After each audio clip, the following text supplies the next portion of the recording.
Today I'm going to tell you about 5 luxury bags that you would be a fool to buy new. Well, not really, you can buy whatever you want, but these are 5 luxury bags I would not recommend buying new.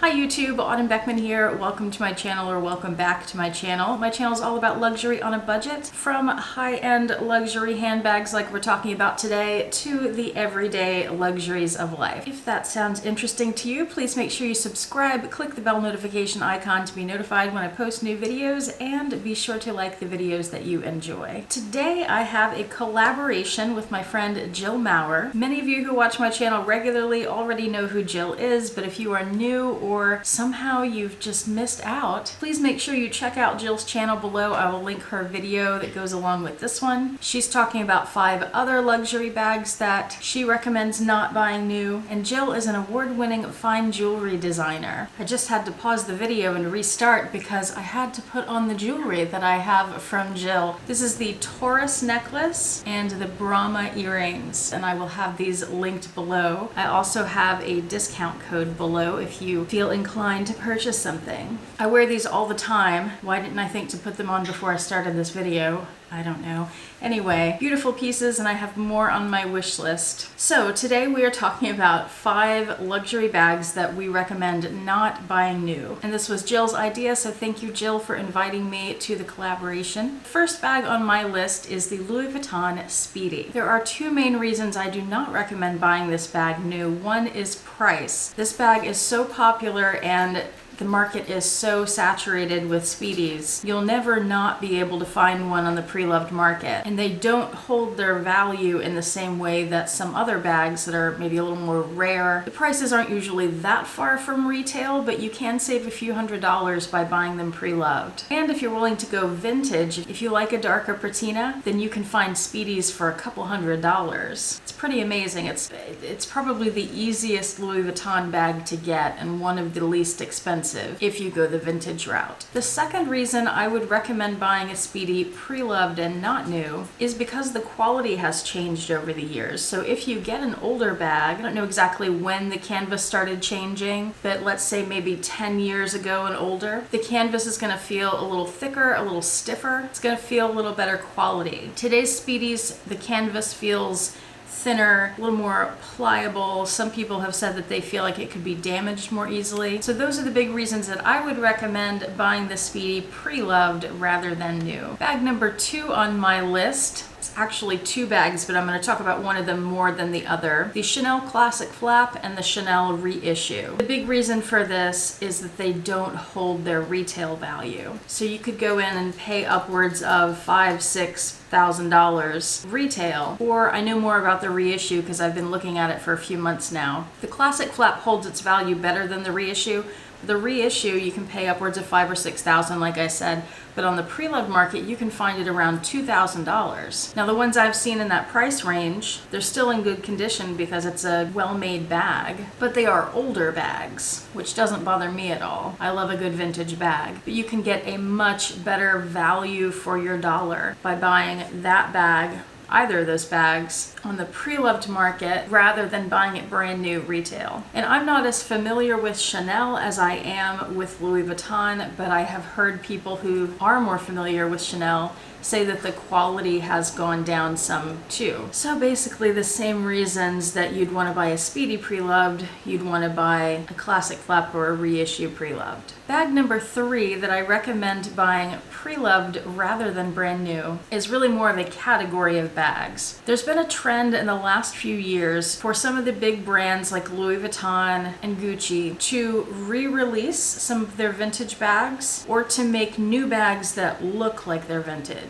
Coach has been doing this too. This is a trend that I have not understood from the consumer perspective. I can understand it from the manufacturer's perspective, the brand's perspective, because vintage has become popular and they're taking advantage of that and making more money because of it. But for me as a consumer, if I want a bag that looks vintage, I want a bag that is vintage. When you buy the re-releases or the new bags that look vintage, you're paying full retail price. But when you go to the pre-loved market and you buy actual vintage bags, you are going to save a ton of money. They're very likely going to be better quality, especially if you look for one that's in excellent condition.